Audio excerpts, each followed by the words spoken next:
So I've already been set up for failure, both because of the incredible presentation that we've already seen, but also by Alec promising that this closing would be brief.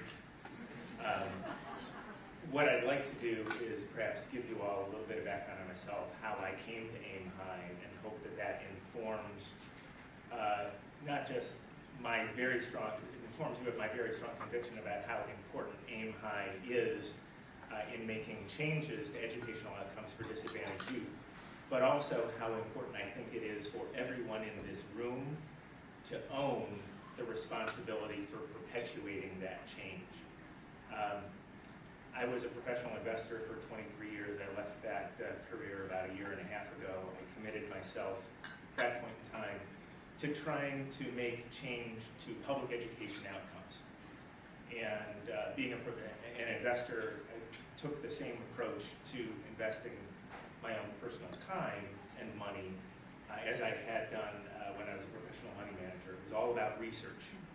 So for an extended period of time, over a number of months, I read everything that I could on the topic of learning, public education systems, public education reform, spoke with everyone that I could, and after 3 or 4 months of pretty intensive research, I concluded 2 things.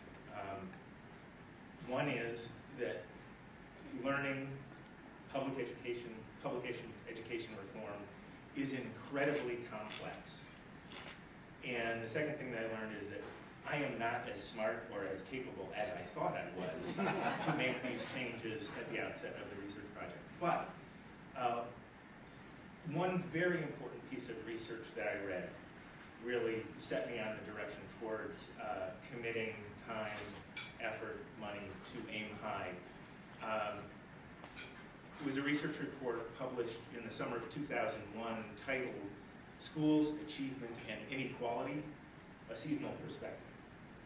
And what this research concluded was, among other things, during the school year, all children learn at roughly the same rate.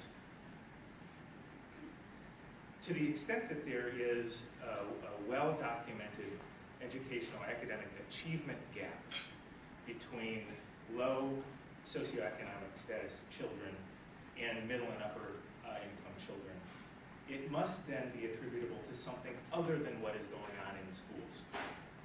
And this research concludes that 66% or more of the difference in educational achievement between low-income kids and middle and high-income kids is attributable to their summer learning experiences.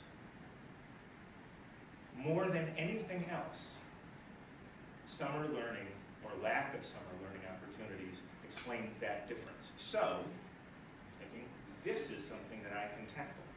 It is discrete, it is high impact, and the research justifies an investment of time and money in actually trying to change this.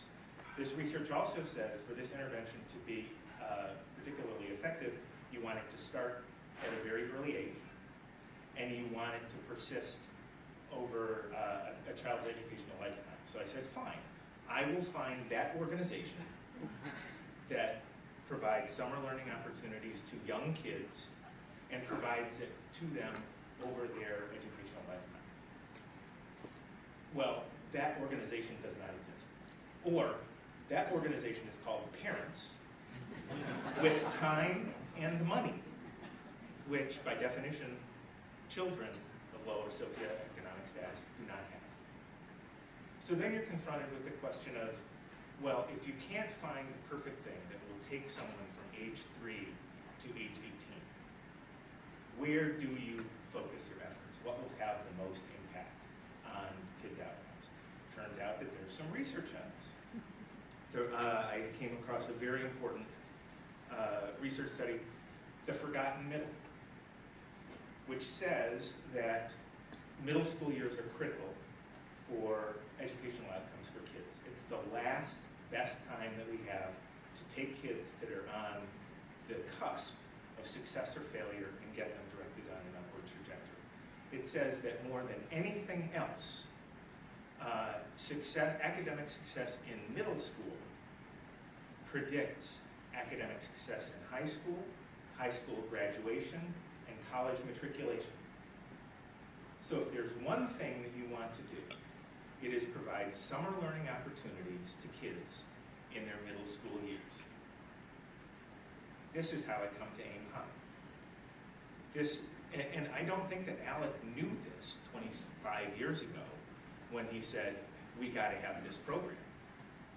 But research subsequent to the founding of AIM High absolutely supports, documents, and requires that we invest in summer learning programs for disadvantaged middle school youth.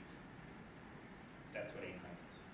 And it does it better than anybody else, and it does it more than anyone else in the Bay Area. We serve 1,100 students per year. This is all well and good, but, and we've heard a lot of stories and we've seen videos, and it's all really touchy-feely, and we have great testimonials about how wonderful this is.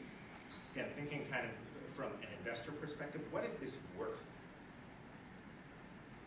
Well, there's research on it. Consequences of dropping out of high school. Joblessness and jailing for high school dropouts, and the high cost for taxpayers. This study says, just from a monetary standpoint, the cost to society of a high school dropout is $292,000. One dropout costs society $292,000. One summer of AIM High, which is very effective at preventing high school dropout, it's approximately $2,000 a kid. Okay? It's extremely cost effective. It's research based. It's research justified. This is where you ought to be investing your money if you really want to affect educational outcomes. So AIM High kids graduate high school. Do we cause that? Don't know, but we know they're graduating. We know that they are not dropping out. We know that they are not costing society $292,000 each. California Department of Education statistics say that between 10 and 40% of the kids that AIM High serves are likely to drop out. AIM High kids graduate. This is extremely cost effective. This is a great use of your time and money. Okay. So, time and money. Alec mentioned that we have a certain sense of urgency about raising money. On your table, on your plate, you've probably all used pledge forms as placemats. I'd like you to lift up your plate and make sure that you take the paperwork out from under it and take a look at your pledge form. Now, there's some language on the pledge form that I actually don't like, which talks about making a gift to AIM High. AIM High is a business. It is a very serious business. People don't make gifts to businesses. They either buy from businesses, buy the product that they have to sell, or they invest in these businesses. And I would like you to think about your support of AIM High in either of these two contexts. You can either invest in change that AIM High is enabling on your behalf, or you can think about buying from AIM High an insurance policy against the cost of high school dropout. You can invest in professional development opportunities for teachers. You can invest in summer youth employment opportunities for so many kids that serve in the program as TAs. You can invest in nutritious meals for kids who, during the school year, are getting free or reduced lunch. Okay? There's any number of ways that you can think about buying from AIM High or investing in AIM High, but AIM High really belongs to you. The change that AIM High can make belongs to all of you, and we will make happen as much of it as you allow. So please, think about how you might fill out that form and pledge support to AIM High. And when you have stretched as much as you can, now that you understand how fundamentally sound AIM High's program is, you can also think about who you want to give up to us, whose name and contact information you want to give up to us to contact on your behalf. Because we know we're not going to solve this problem in this room, but we all know people who can solve this problem. So with that, and I apologize, I'm sure that it was much longer than Alec had hoped for a closing. We went into extra innings there.